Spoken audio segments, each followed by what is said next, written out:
pat him an addict. Thanks to the committee for asking me to do this, I think. Right. Thanks to Adam for letting me go first. Get it over with.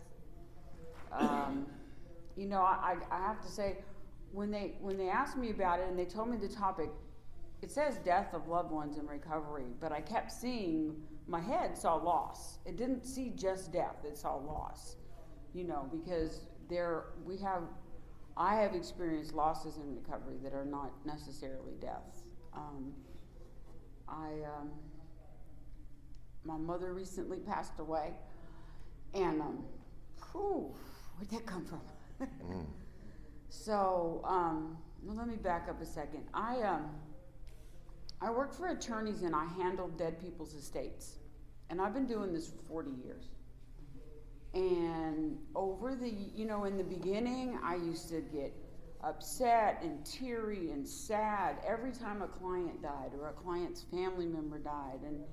And over the years, you know, it's like good and bad. I got, you know, like kind of callous to the whole, you know, somebody dying. It was, for me, it was business. You know, it was business, and you know, until it becomes personal. My dad died before I got clean the last time, and you know, I don't know that I ever did any official grieving.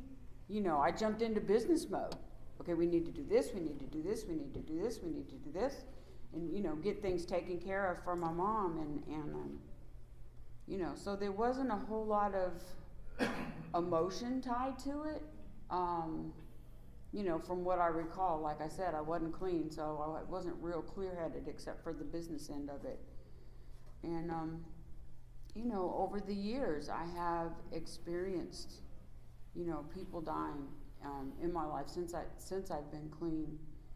And there's always those, you know, those reservations. Well, if this happens, that's a reason to use, or if that happens, that's a reason to use. And what I have found is there are no reasons to use. There really have not been any reasons to use. There's always I want to escape what I'm feeling, but what I've learned here is that I have tools to not have to do any dope on it. Like I said, my mom passed away last year at the age of 102. Wow. So, and I was a terror growing up. I mean, well, I was fine till I was about 11. I was, you know, the whiz kid, the kid who skipped a grade growing up, and, you know, sang in the church choir and all of that stuff. And then I hit, I guess, puberty, and holy moly. You know, my parents went from dark brown hair to white hair, like overnight. Overnight. And they were older, you know, when I was born. And so, like, all of my friends' parents were younger. And, you know, so it was like, that was kind of awkward and stuff. But, you know, and I put them through hell. And despite the fact, no matter what, they always loved me. They wouldn't bail me out of jail.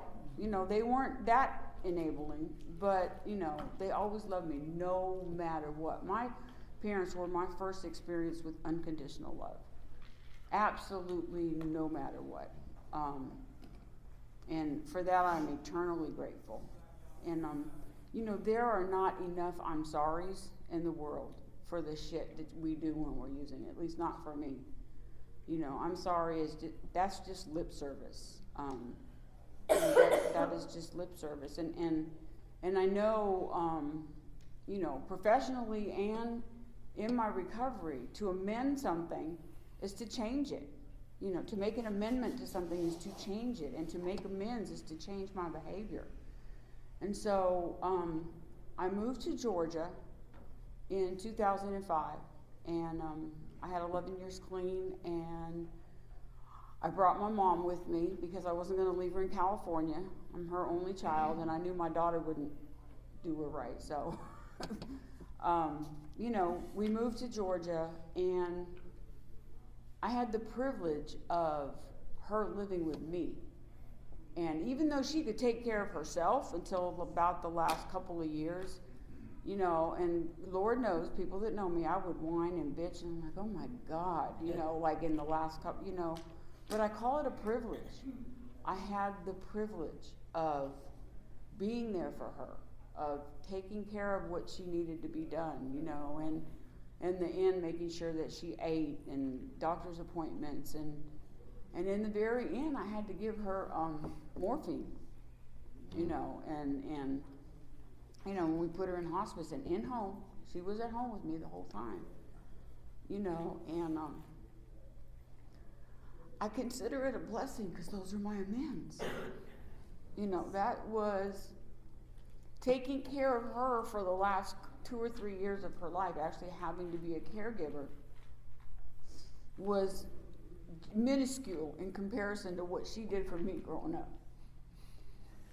So, ooh, shit. Anyhow, you know, it was an honor and a privilege, and I will, you know, I'll tell you right now, it wasn't always fun, and I would complain, and I would, you know, it's like, I can't go here because I need somebody to sit with mom, or I can't go there because I need somebody to sit with mom, and you know, the selfishness, the self-centered nature of our disease was right there in my face, you know. Damn, I want to be gone for the weekend, but I don't have anybody who can sit with mom. And it's not like she was out of it. She wasn't out of it. I mean, she had all her faculties. She was just frail, very, very frail, you know. And there were resentments, and there, you know, and you know, and I have to own that. I can't, you know, I wasn't like this perfect child. It's like, oh, I'm going to make up for all the shit that I did, because there were a lot of times I resented it. You know, I did.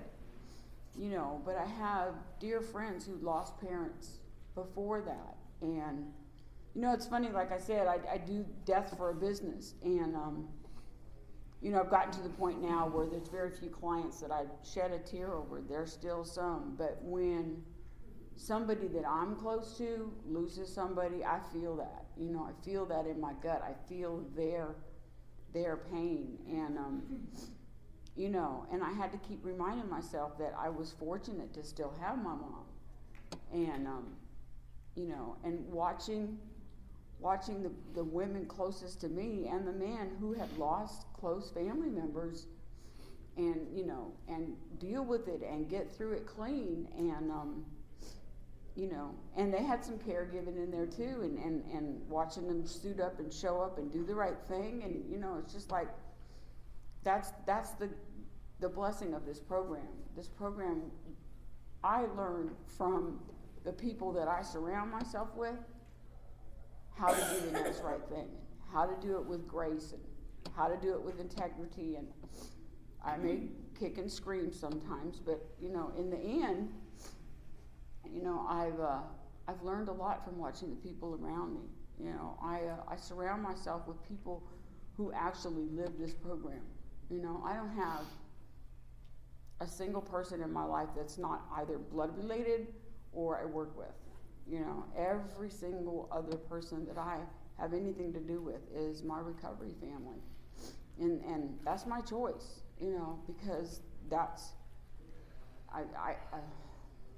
what I need. That's what I need for me.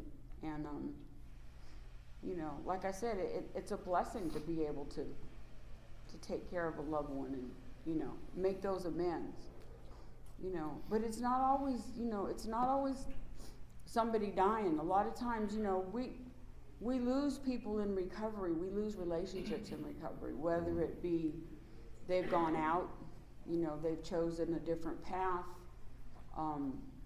they're, you know, for whatever the reason. And those losses are things, for me, I've had a lot that I need to process, you know. And it's like, because I can grieve the loss of a friend because we just aren't friends anymore, you know, and figure out what my part is, and then I need to move on. You know, I hate it when another addict goes out and dies. I just, you know, it breaks my heart. But there's another part of me that's like better than me, you know. And I don't want to see anybody just go out and die.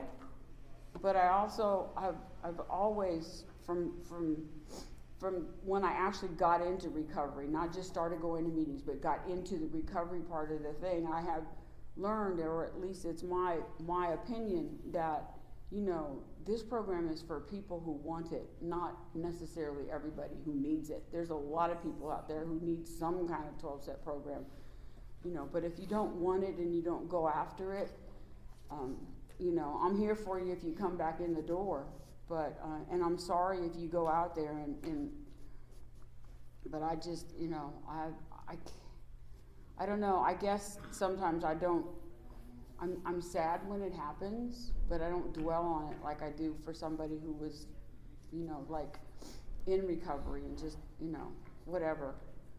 I don't know where I'm going with all that. You know, I know that, or I feel that, you know, the losses in my life, whether they be, you know, just a loss of a relationship or a loved one or the death of someone is, you know, it takes a piece of my heart, you know, it weighs heavy on my soul, but I also know that I have a higher power in my life, and my higher power, you know, takes care of the universe. You know, my higher power will, you know, will hold me up when I'm falling down. My higher power will take care of the people around me that I love, because that's just what I believe.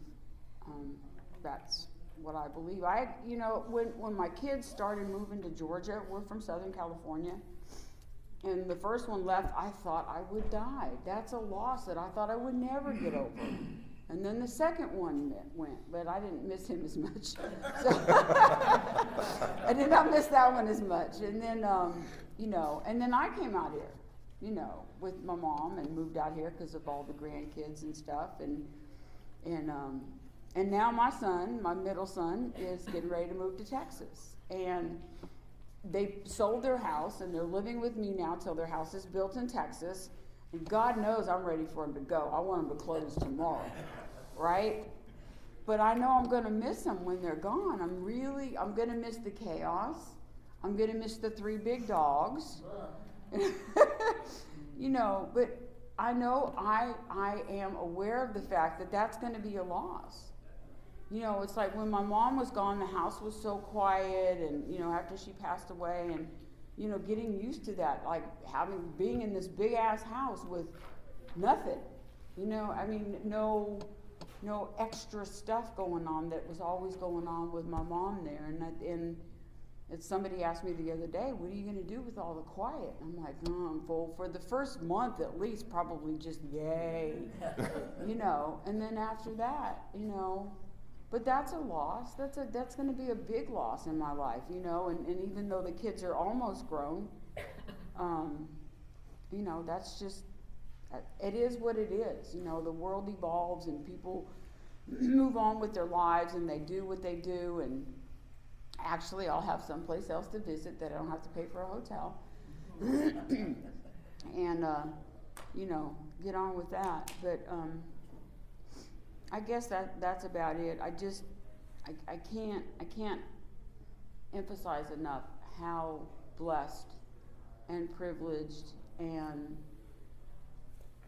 just, you know, overwhelmed with the support and, you know, the love. Like when my mom passed away, it was a blessing for her, and just everybody that was around me. It was, you know, I mean, I can count on my people. I can, you know, it's like my tribe, whatever we want to call it, you know, I can count on it. And despite the pissing and moaning and all of that, when I couldn't get what I wanted, when I couldn't do what I wanted to do because I had to take, you know, I wouldn't trade it for the world to be able to, you know, have her with me clean and doing the next right thing.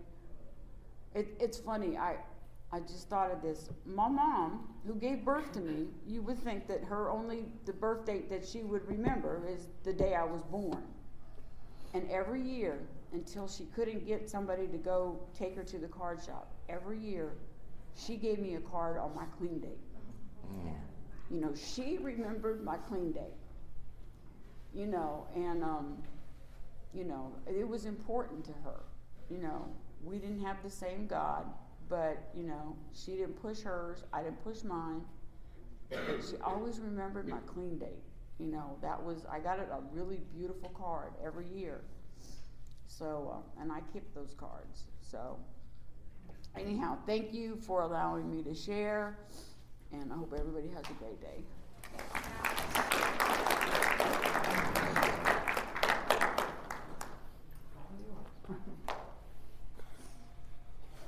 I'm Adam, I'm an addict. Hey, Adam. And thank you, Pat. Whew, I don't even know where to go from that. I was sitting here trying to put all this stuff in my head in order, and it really all is just feelings. You know, I'm like such a big feeling guy. But first, I do want to say thank you to the GRCNA committee. I don't know that there was ever a topic to be asked to speak on. This was not the one that I wanted. I was like, can I have gratitude and forgiveness? I mean, like, that would be so much easier. Because then I don't have to like deal with the feelings, you know. I mean, like I can deal with feelings of gratitude and forgiving you, but I'm not talking about like my own stuff, because I'm a very sensitive and very emotional guy, and I did a lot of drugs in my early life to deal with the fact that I was a very sensitive and emotional guy. I never forget. I mean, because the topic is, I thought it was also loss of loved ones in recovery, but death of loved ones in recovery. The first thing that came to mind was my family. My mom and my dad are like really good people, very, very good people, and I know they did the best that they could, but the people who loved me unconditionally were my grandparents. You know, I spent summers with them, I spent holidays with them, I took trips with them.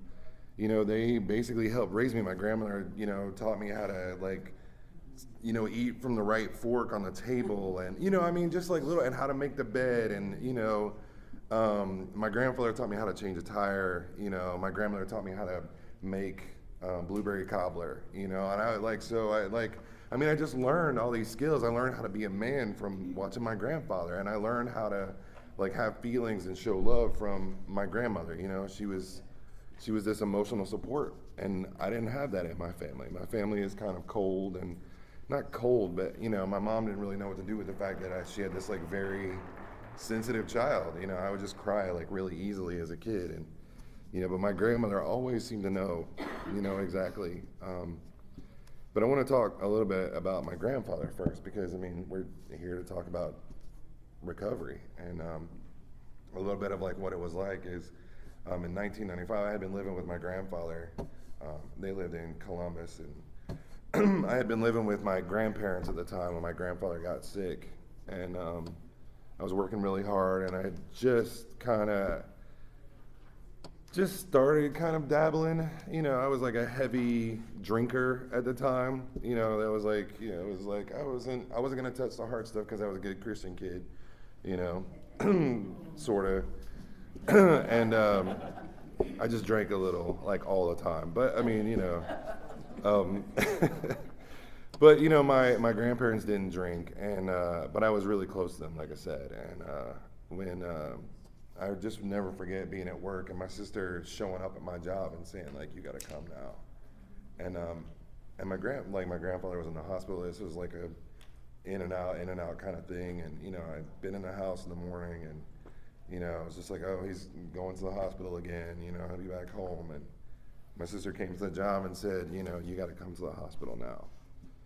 And, I showed up at the hospital, and he was leaving, he was leaving the world. And I remember how painful that was to be there, and how I didn't feel like I had anyone in my life who understood that.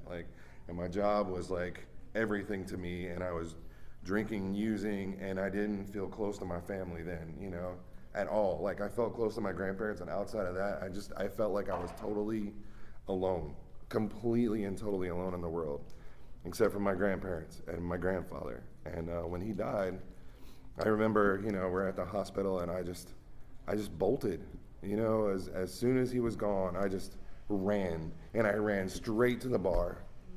I ran straight to the bar. I left that hospital room and was fuck all of you. And I went straight to a bar, and that's where I spent the next 15 years. I spent 15 years of my life at that bar, and bars all around the damn world, you know, and clubs and parties and drugs and dark spaces and back alleys, and you know, I spent a really long time running from some hurt, you know, and some feelings of losing someone who was my hero. I mean, he was absolutely my hero. You know, this guy just like showed me, taught me everything that it meant to be a man, you know. Even if I didn't always like take it, but he was that guy to me. And I had like lived in France, you know, like traveled around Europe. I moved back to Georgia, then I moved to Northern California. I moved to San Francisco, and was still using, and that's where I got clean, was in San Francisco. Like, had been at a party on New Year's Eve, couldn't get high anymore, and I was in a meeting on New Year's Day. It was like, that was it, you know. And I picked up, out there as a white chip. I picked up a white chip, and I've been here ever since. And it's been a journey. I mean, it's been a real journey. About 6 years ago, well, I say all that sort of to kind of lead up to the thing of like losing my grandmother. 6 years ago, I was living in California. I had gone to Korea and come back home, and was living in California, and things were, you know, it was just what they were. And my grandmother had gotten sick and had an accident, and you know, I'm talking to my mom all the time, and this went on for like some months, and she was in the hospital and in the hospital and in the hospital, and you know, I was just like talking to my mom, like, do I need to come home? You know, do I need to come back to Georgia? And my mom's like, no, you know, no. And I don't know, something just kept saying, there was just this thing inside of me. I was just like, no, I feel like I need to be there, you know? Like I wasn't there when my grandfather passed, you know? I really feel like I need to be there for my grandmother. And so I called my mom and I said, look, tell Gran I'm coming home. I'm coming back. I'm gonna come back because I don't know how much time she's got, but I'm coming home. And she said, while she's sitting there with my mom in the hospital room, and she said, Adam, I just told your grandmother, and she just sat up in her hospital bed and said, oh, goody, we gotta go shopping. You know? I was like, I guess I made the right decision, you know? And so I moved back to Georgia in July of 2013. And it, you know, and it's just been amazing. I got to come back and I got to be there. And, you know, for like, I thought like my grandmother was going to last like 6 months and I was going to take off to the next destination because I'm a runner. Like, you know, I'm a runner. My home crews knows this. That like when things get tough, I run. You know, I don't like to stay in any one place. I've done that through I did that through my addiction, and I've done it a lot in my using. And what I'm learning is to like sit. You know, is to just like sit through all the like feelings and the emotions and whatever comes up, you know, the like crazy thoughts. And so I came home thinking this is going to be like a 6-month, you know, tour of duty kind of thing. Like I'm just going to be here, I'm going to show up, and this woman lived 5 more years. You know, and was like, and great. You know what I mean? Like I came home thinking like this is the end, and no, like we were like going shopping. I was taking her to the mall, and she loved to go, you know, just like always loved it. It did not matter. She just like, I'd be like, hey, Gran, I'm going to come down and spend the day. And she's like, oh, goody, you know, where are we going today? You know, she just wanted to go, you know, and God almighty. And then this is part of my amends, right? This is my 9th step. This is really like truly a 9th step, because I was in California and I had done my 9th step work, and I was like, I owe an amends to my family, you know, because of like how I have just run from them and hid from them and stayed away from them. And I remember writing on my 9th step while I was living in South Korea at the time. I was writing on my 9th step in South Korea, and my sponsor kept telling me I needed to write a letter to my grandfather, you know, and I couldn't do it. I just could not do it. I wouldn't do it, couldn't do it. You know, I couldn't bring myself to do it because I still had not been able to deal with all that pain. And this was at like 3 years clean, you know, like almost 4 years clean. I couldn't still deal with that loss. And there was like this, I don't know why it's so important, but there was this episode of Grey's Anatomy on TV in South Korea. And you know, and it was like, and I'm sitting here, like sitting with this like Nine Step sitting in front of me, and I'm like, I don't want to do it. I'm gonna just keep watching TV. And there was like an episode where this woman on the show had like lost her like love or her husband or something like that, and what she was sharing on the show was so exactly where I was at, and I just cried. I just like snot and like pillows over my face so I don't like disturb the neighbors, like wailed, like just like from way down in the bottom of my like gut and in my soul, just like moan of sorrow and sadness, and it just came out, and I just like stuffing pillows and like snot, and then I don't know, I had this like spiritual awakening, and it happened in like right then, that all this pain that I had been carrying around for so long, and all this guilt for not being there for my family and not being there for him, I was like, I can do something different. And I wrote the letter like right then and there, and I think that was, and I realized in that moment that I had been pushing, even at 3 years clean, I was still keeping everybody like over here, everybody, because I didn't want to feel feelings for you, because the pain of like getting close to you and feeling feelings, it could go away any minute, so I kept everybody, my sponsor, my friends, like lovers, whatever, were just like, you're over here, I'm over here. And when I finally let that stuff out, I was like, holy shit, I've been doing this. You haven't been doing this, because up to that point, I thought you had been doing it. It was like, your fault, that's why I'm still single. It's like, you're just an asshole, and fuck you, and, I don't give a shit, and, and suddenly there I am, and I'm just like, oh shit, it's me. It's been me. And I moved back to San Francisco, and, of course my mom calls, and, and now I'm, moved back to San Francisco, and then my mom calls this thing, and my grandmother, and so I moved back. It was just like, in that moment I realized that like I needed to make amends to my, my whole family. And moving to Georgia 6 years ago has given me that opportunity to like show up, and to like be there. And what an amazing gift. I mean, death sucks. It just does. Like, feeling feelings, it really sucks. Feeling like, I don't mind at all like feeling really happy and, happy, joyous, and free. I'll take that shit all day long. But the only way I can really feel happy, joyous, and free is to also have the other side of it too, the like grief and sadness and loss. And I really like the idea that this is also about loss, because in my recovery I feel like I just grieve all the time. Like, not all the time, like every day, but I feel like for me, like being in recovery, I lost the desire to use, right? But I had to grieve this whole like, this is the way that I lived my life these were my coping mechanisms for a really long time, and I had to grieve that stuff.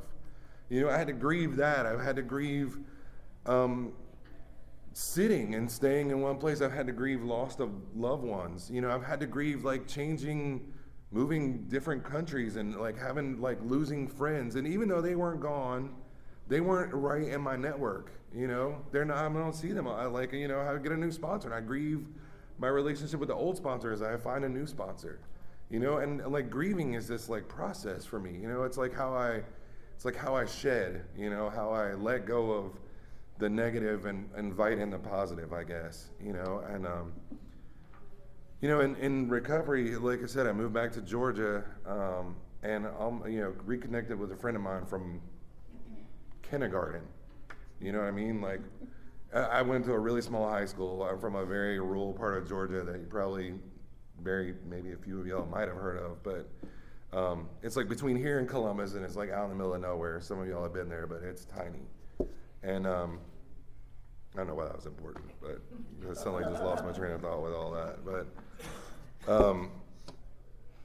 so I went to school. That was the point of that. Is I graduated from high school with the same people I was in like preschool with, and we all knew each other. We all knew each other's families, and we were like brothers and sisters growing up together. All of us in the same class. And when I moved back to Georgia, I was able to reconnect with like my kindergarten girlfriend.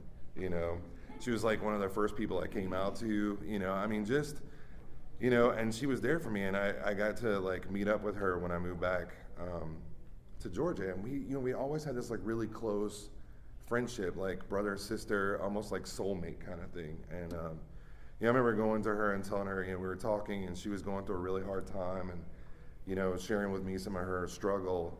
And I was like, well, look, you know, like, if you ever want to talk, I'm here, you know, like I'm in recovery. You know, she's like, I don't know if I believe in God. I'm like, you know, I get that. I was like, I'm not, you know, the thing that I've learned in recovery is I don't have to push my beliefs off on anybody else, you know, at all. Like, I don't have to do that. And you know, and like, thank God that like, I can just be here and have my own relationship with a higher power, and you can have your own relationship with a higher power. And, you know, we can still meet in the middle. And, you know, and she was really struggling. And I said, look, I'm here. You've got my number. I would love to, you know, catch up if you ever need to talk. And, you know, she's like, yeah, we'll definitely catch up.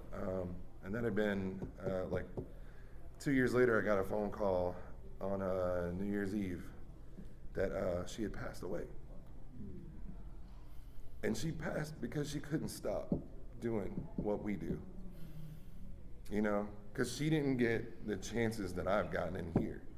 You know what I mean? Like, and there are just so many people out there in the world. Like this, like NA to me and my recovery gives me an opportunity to do something different today.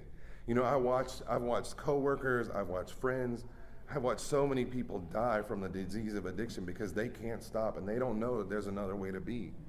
You know, and I have been so fortunate, and if we're in these rooms right now, we are so fucking fortunate to have this thing right here. Because I don't have to like do some fucked up behaviors to feel some feelings today, because I'm feeling some feelings. You know, I can feel those things today. And I have a different way of life, and I'm not killing myself every single day, you know, because I'm having feelings. You know, today I'm just feeling the feelings, and I can even talk while I'm feeling the feelings. Like, that's a fucking miracle right there. Like, swear to God, like I don't talk through feelings, you know. Like, that's what recovery has given me, is the ability to talk through the feelings, you know.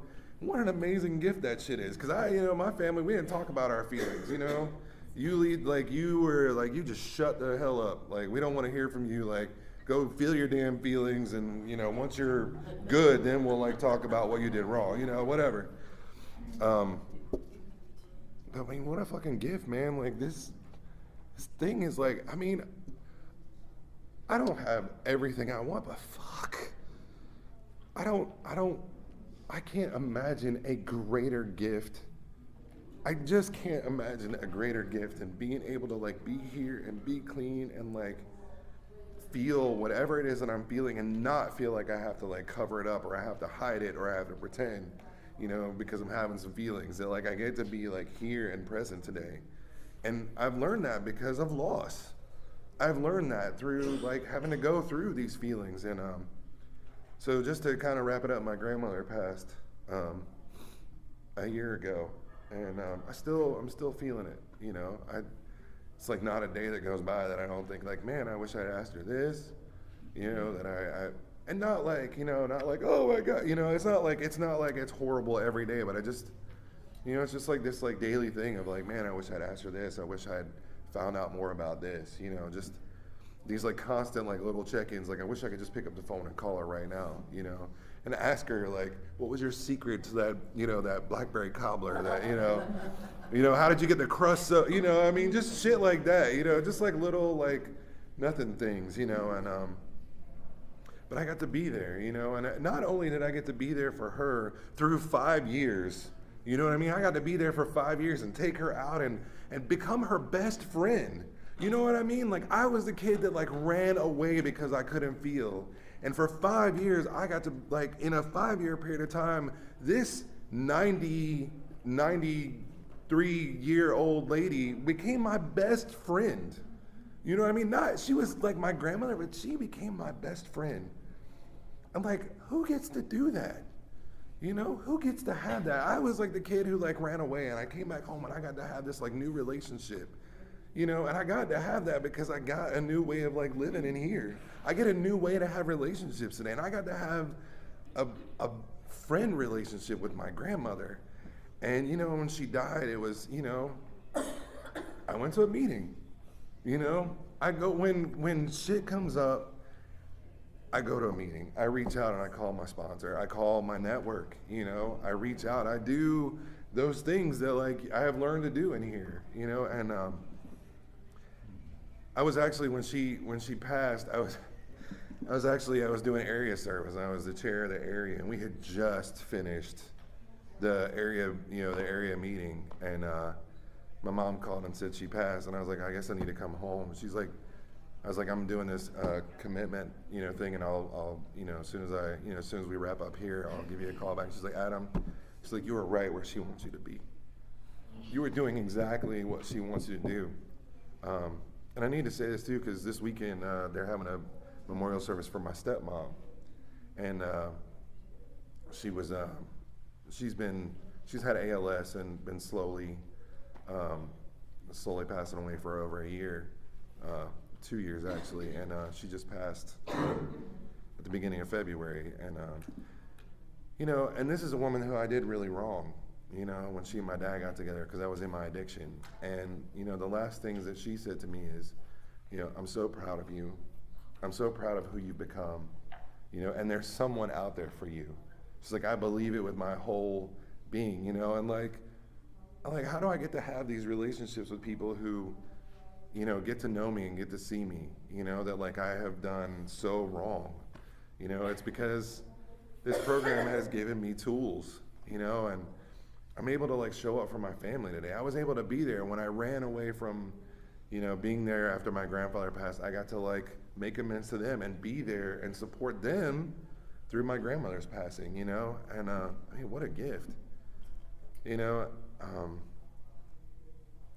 What a gift, you know, to just be able to sit today in whatever it is, you know. This is the thing that I'm learning, you know, is to just sit and just stay. I still sometimes grab on and hold on to my seat, you know, my chair with both hands. You know, I still, like 12 years in, and I'm still, there are just times in my recovery where I'm just like, no, I gotta keep my ass in the seat, you know, because life is hard and shit is up and I don't know what to do. And so I'm just gonna sit here until I figure out what to do, you know, and that's what I'm gonna keep doing. I'm just gonna keep sitting right here in this chair.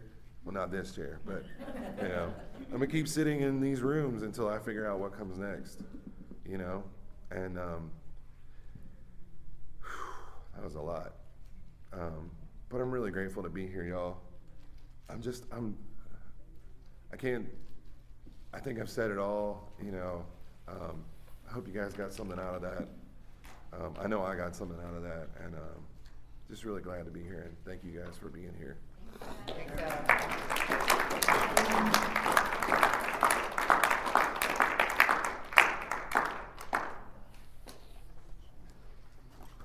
Okay, thank y'all for sharing. We got about 30 minutes. The floor is open. Y'all can come up and share. Oh, all right.